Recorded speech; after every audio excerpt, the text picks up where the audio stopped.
રાજકોટના ward number 1માં સ્થાનિકોએ ઉગ્ર વિરોધ નોંધાવ્યો। ઋષિવાટિકા સોસાયટીમાં ગંદકીના પ્રશ્નને લઈ લોકોમાં ભારે રોષ જોવા મળી રહ્યો છે। રાજકીય પક્ષોએ મત માંગવા નહીં આવવું તેવા બેનર અહીં લગાવવામાં આવ્યા છે। સોસાયટીના ગેટ પર જ આ પોસ્ટર્સ લગાવી વિરોધ પ્રદર્શન કરવામાં આવ્યું।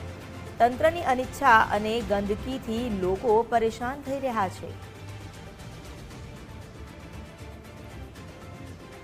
ઘણા સમયથી પ્રાથમિક સુવિધા અને પ્રાથમિક માળખાકીય સુવિધાથી વંચિત આ લોકો જેઓએ હવે રાજકીય નેતાઓ કાર્યકર્તાઓને પ્રચાર માટે આવવા પર જ પ્રતિબંધ ફરમાવી દીધો છે। વોર્ડ નંબર 1માં આવેલા સ્થાનિકો જેઓ ઉગ્ર વિરોધ કરી રહ્યા છે।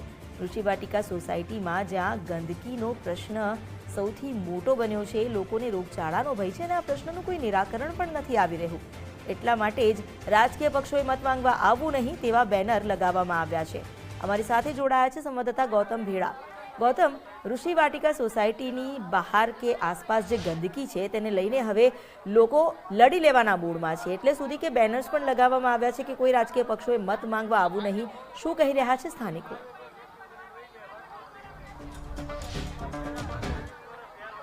ચોક્કસ મહાનગરપાલિકાની ચૂંટણીઓ જાહેર થઈ છે તે પહેલા જે રાજકોટમાં સ્થાનિકો છે તે પોતાના પ્રશ્નોને લઈને વિરોધ નોંધાવી રહ્યા છે। આજે રાજકોટના વોર્ડ નંબર 1 ની અંદર આ વિરોધ છે તે કરવામાં આવી રહ્યો છે। જે ઋષિવાટિકા સોસાયટી આવેલી છે ત્યાં જે સ્થાનિક મહિલાઓ છે તેમના દ્વારા ગંદકી અને જે દેશી દારૂનું દૂષણ છે તેને લઈને વિરોધ કરવામાં આવી રહ્યો છે।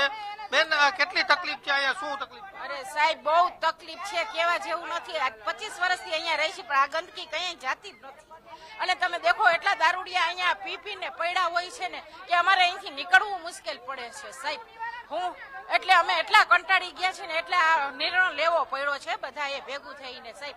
શું આ કઈક કરો તો સારું આ બધા માટે। શું બેન, કેટલા ટાઈમથી આ સમસ્યા? અરે ભાઈ, સમસ્યા આ એક જ, કચરો, દારૂનો ધંધો એ લોકો કરે છે જે તે હોય બરોબર, પણ આજે એ લોકો પી પીને અહીંયા સુઈ જાય છે। આખા રોડ ઉપર તમે સાંજ પડે નીકળો તો એક બે તો સુતા જ હોય બરોબર। તો અમારી બેનું દીકરીઓ અમે એને દૂધ લેવા મોકલી, છાસ લેવા મોકલી પણ નથી નીકળ્યો। અને ગારુની તો રમઝટ જ હોય, ગારું બોલતા જ હોય લોકો પી પીને। 22 વર્ષથી અમને સાહેબ, અને ગાડું એવું બોલે કે બેનું દીકરીને બહાર નથી નીકળાતું।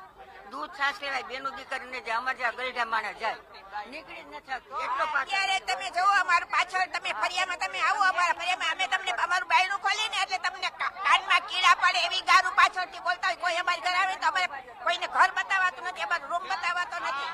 તમે કોર્પોરેટરને કોઈને આ 22 વર્ષથી આ કરી છે। ચૂંટણી આવે ત્યારે બધા આવી ના જોઈ બબ્બે કટકા ભૂંડા બોલે છે ભાઈ। અને આ બધા અહીંયા દારૂ પીને ઉતાય ને ટપી બાર વસ્તુ લેવા જાય પણ છોકરીઓને ક્યાંય મોકલાતી નથી, વહુને ક્યાંય મોકલાતી નથી। અમારે ક્યાંય ઘરની બહાર નીકળાતું નથી, દીકરી વહુને ક્યાંય આમ હુતા હોય અહીંયા ટપીને જવું પડે છે અમારે।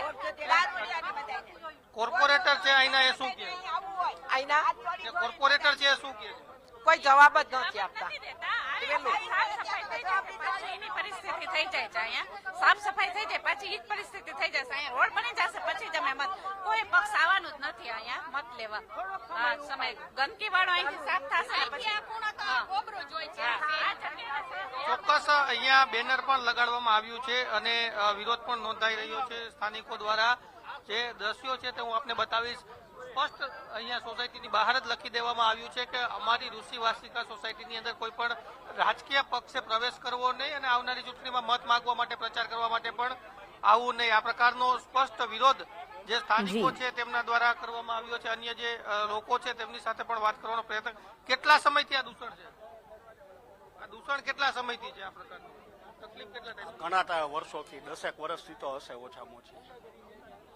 ચોક્કસ સ્થાનિકો દ્વારા વિરોધ કરવામાં આવ્યો છે, અન્ય પોસ્ટર પણ લગાડવામાં આવ્યા છે અને જે ગંદકી અને દેશી દારૂનું દૂષણ છે અહીંયા તેના લીધે સ્થાનિકોને તકલીફ પડી રહી છે ને એને લઈને અત્યારે વિરોધ છે તે કરવામાં આવી રહ્યો છે। અને જે રાજકીય પાર્ટીઓ છે તેમણે પણ પ્રચાર કરવા ન આવવું એ પ્રકારના બેનર પણ લગાડ્યા છે।